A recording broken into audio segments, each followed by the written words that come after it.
mayam kyang ngai pausin gi WhatsApp group ki khutang da mayam da sim ta khangan sa gen thagal phune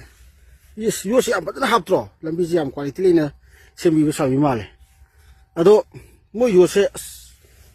20 mm male ko 22 ra 20 mm la ju khang de ado mo yam sang na hap ra khang de ado ting ge ko oh si badana sang na hap he to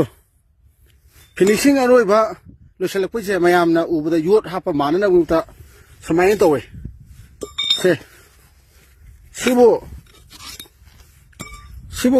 kamai to dinu sibo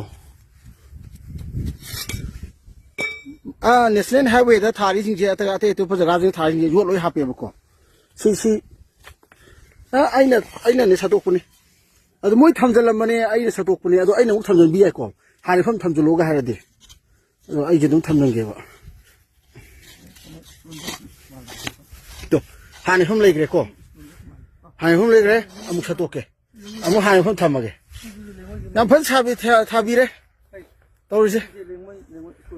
ado sigi lengoi se si lengoi ra stem to sra kari no